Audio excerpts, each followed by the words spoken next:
you, and I can also that you're not. Then wine, I am Carly.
Okay, lots of yapping to be done today, covering all.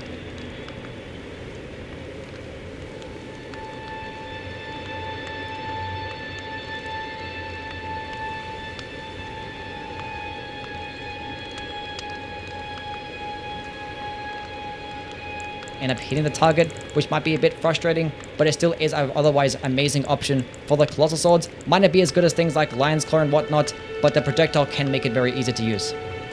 Number 32, Endure. What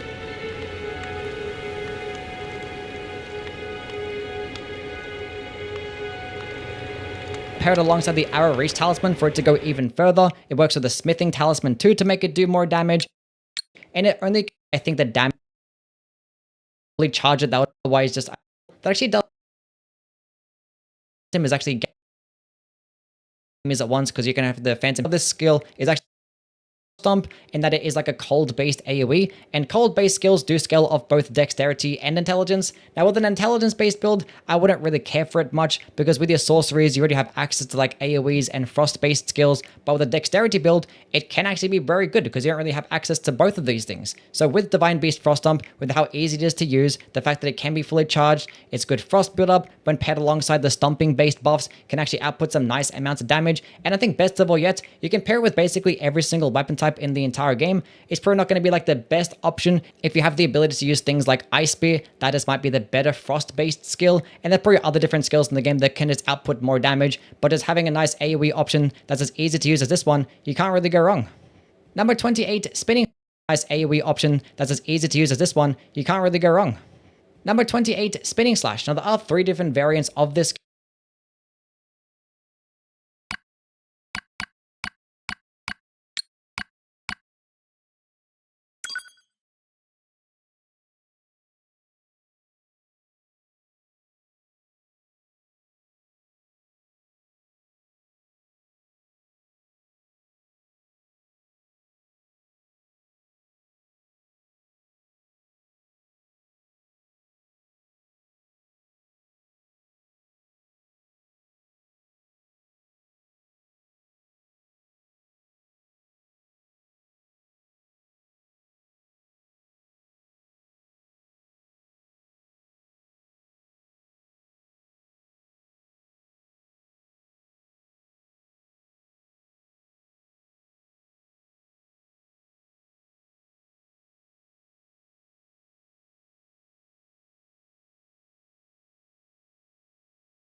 At 50, we make it do bonus damage as like a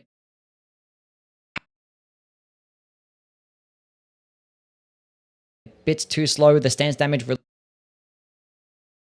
Now this is a much more damage to this enemy. So if you were to use some smaller beast frost dump, which is than Thunderbolt, but if you did Frost Stomp, which is a cold-based skill that you can get relatively early on in the game, it does serve as a or Frost Stomp, which is a cold-based skill that you can get relatively early on in the game. It does serve as a nice AoE, does some decent damage, can proc Frost pretty quickly. But yeah, it's very easy to use, it's cheap, it can't really go too wrong. I think like the worst parts about it is going to be its total damage. It's not going to get too high, and it's going to be outclassed by Divine Beast Frost Stomp, which is in the DLC. This is just like a much better version. Basically the exact same attack, but it just can be fully charged to do more damage, and actually does do at least some stance damage, because regular Whole Frost Stomp literally does 0 stance damage. 66, basically the exact same attack, but it just can be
really good. There's lots of good stuff. Sometimes it might have a bunch of health. Different bosses is a weapon buff, and you can just get a bunch more blade-based weapon. That's good. And with Blade Infusions, you don't really get that. Or Power Stancing, you could just have one of the weapons with Seppuku, because at the very least, when you use it upon yourself, it does proc Bleed on you. And with that instance, you actually can pair it alongside a lot of Blood Excitation and the White Mask and actually help proc those buffs. But yeah, the best pairing for a skill like this would be with like a Scavenger's Curve Sword or a Cross Laginata, as they do get passive bleed and are best paired with those Occult Infusions. Number 43, we have Chilling Mist. Now, this skill is not meant to be a primary option by any means, because all it does serve is as a weapon buff. And if you were to make your weapon cold infused or require a different build, you're expecting to intelligence, you're going to have access to frost anyway. But the whole purpose of this skill, in my opinion, is to just be slapped onto a dagger and paired alongside any build that doesn't already have access to frost. So it's like a strength-based build, faith build, arcane build. You just benefit of using Chilling Mist, because you can just lead off the boss fight with this Ash of War slapped onto a dagger, and then you actually end up debuffing them, make them take 10% damage, and make them take 20% more damage over the next 20 seconds. Now, if you actually were going to go with a fire-based build, I wouldn't bother with Chilling Mist, because obviously the fire is going to reset the frost, and we don't want that. But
So we're continuing on with Blood Fiend's Arm is probably the best weapon to come out of the DLC, and when paired alongside a Bleed Infusion, it probably is the best bleed weapon as well. Now the weapon actually doesn't get any passive bleed, but it does come with an arcane scaling, so when going into a Bleed Infusion, it kind of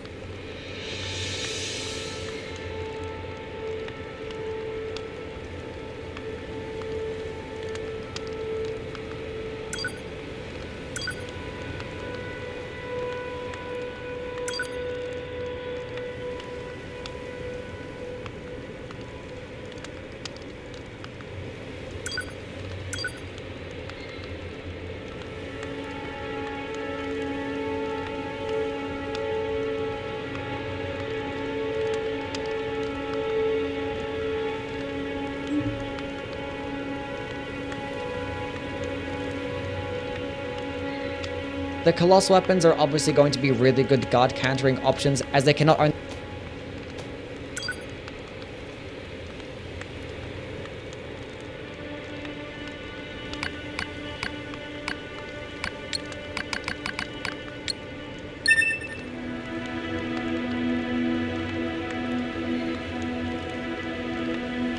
So I did just complete a weapons tier list covering all 400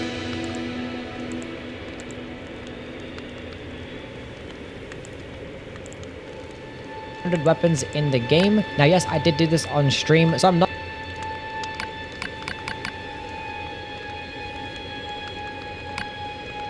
going to include any gameplay or have any numbers to back up what I'm saying in this video. If you did want to see something like that, I have a whole dedicated playlist that you guys can go check out. It spans for over 10 hours in length, but I did decide to do this for like fun on stream and to just have like all my opinions just like in one neat little video. And with Night Rain coming around the corner, I don't really see myself talking much about these weapons again. And it is like still somewhat relevant because all the weapons in this game are pretty much going to be in Night Rain too. But as always, keep in mind, this is just going to be for PvE. Anyway, enjoy the video. We're just going to start off with the daggers. Okay, now the daggers, I see them to be as like more second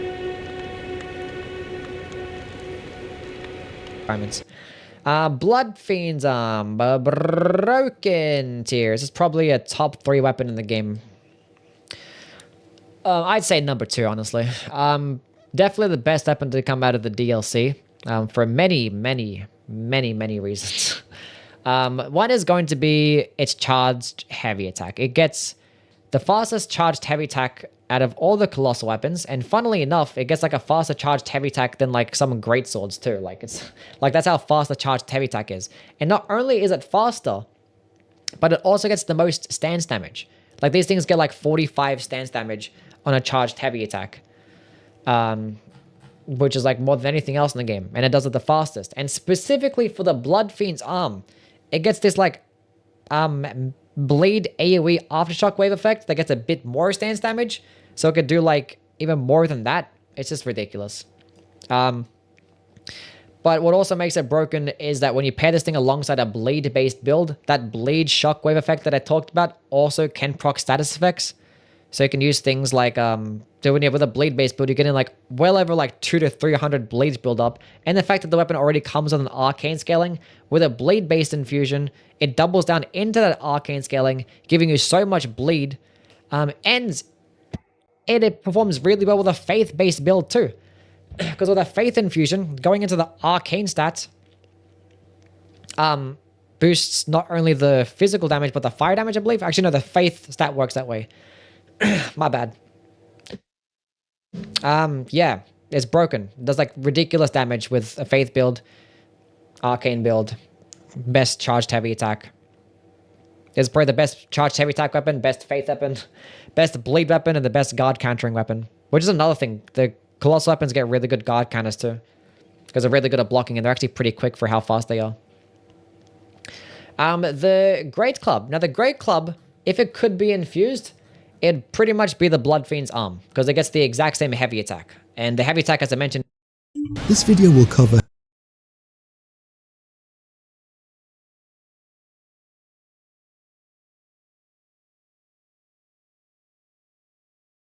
that doubles down into that arcane scaling.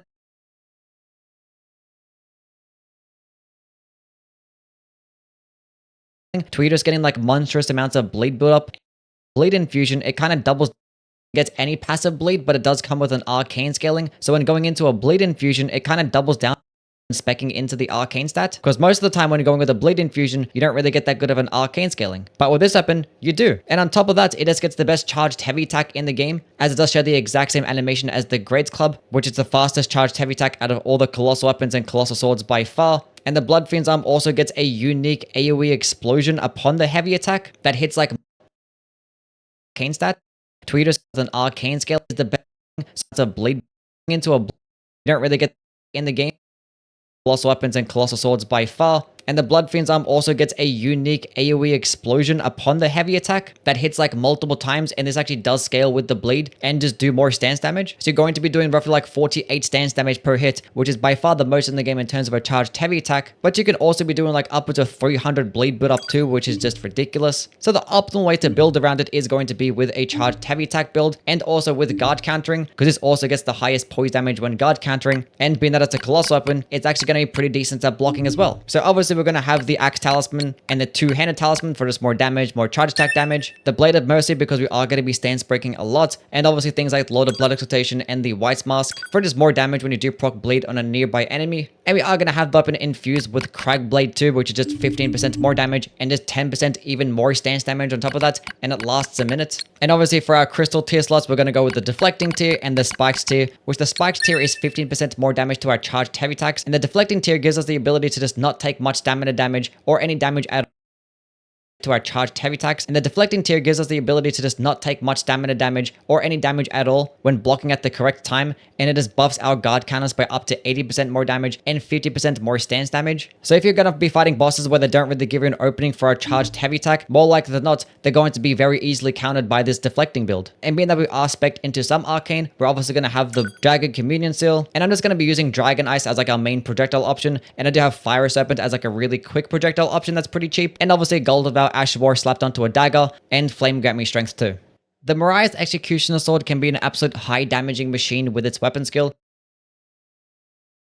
and they just result in the highest amount of damage, and they're actually on the quicker end as well. Like these guard counters can be quicker than things like curved greatswords, which is honestly insane for how much damage and stance damage they can do. Now they are going to have a bit slower recovery animations, so you still might end up getting hit afterwards, but you're still going to win that trade anyway. And for things like the Giant Crusher, it can just make for this really stupid amounts of guard counter builds, as this one is just the best blocking weapon in the entire game. Like this thing can just block better than most shields in the game, it's that good. And it can just output just stupid amounts of damage with a guard counter, and do 45 stance damage too. Now I'm not going to go with this one being the best for colossal weapons, because there actually are that do get some more stance damage. The Troll's Hammer, the Anvil Hammer, Gazing Finger, and the Blood Fiend's Arm all get 50 stance damage with their guard counter attacks. And obviously the Blood Fiend's Arm is the only one there that can be infused, so that's going to be my pick for the best colossal weapon for guard countering, and the second best guard countering weapon in the game. You're gonna slap Cragblade onto this thing, put it alongside a Bleed Infusion, and whenever you don't have an opening for a charged heavy attack, just go ahead and deflect and get yourself a guard counter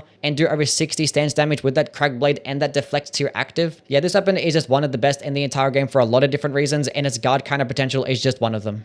The best deflecting and guard counter weapon in the game. You're gonna slap Crag Blade onto this thing, put it alongside a Bleed Infusion, and whenever you don't have an opening for a charged heavy attack, just go ahead and deflect and get yourself a guard counter and do over 60 stance damage with that Crag Blade and that deflect tier active.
Wait, well, you're back.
Goodbye.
Wait, well, you're back.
Bleed Infusion.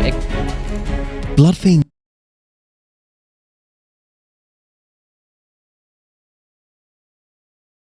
arm is one of the most powerful weapons in Shadow of the Erdtree.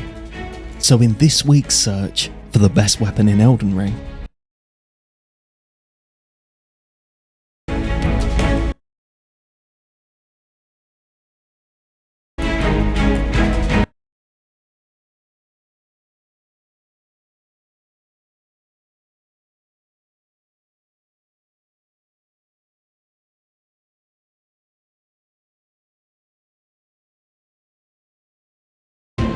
and that's it. A tie for first place on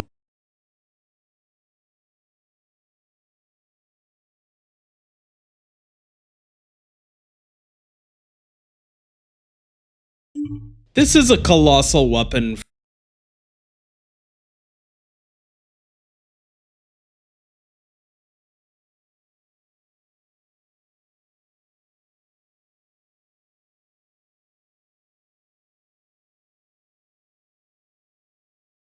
And feed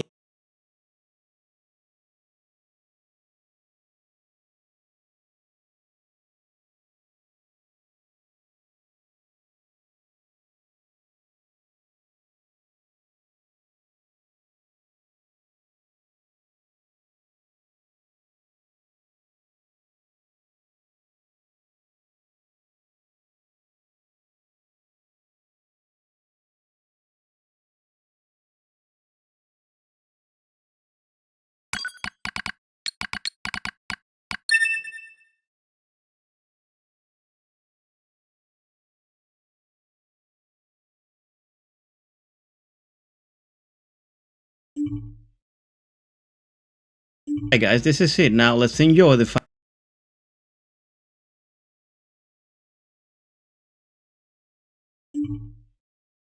how you can get this incredible Bloodfiend's Arm bleed build going.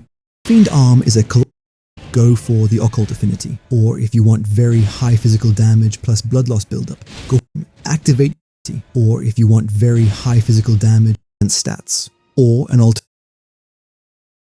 talisman, which increases damage of all attacks and guard counters performed when two. If you're already high leveled and are put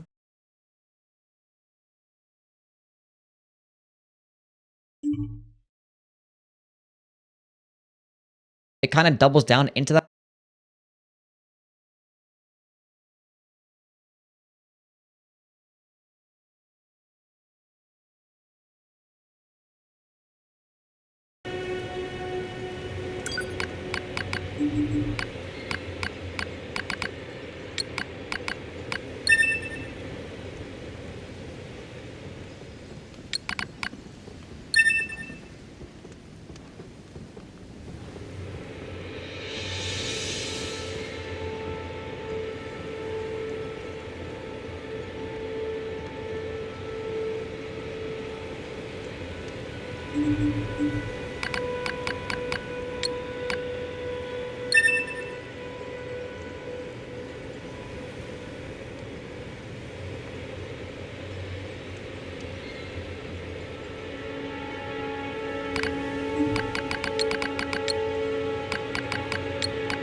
you're back.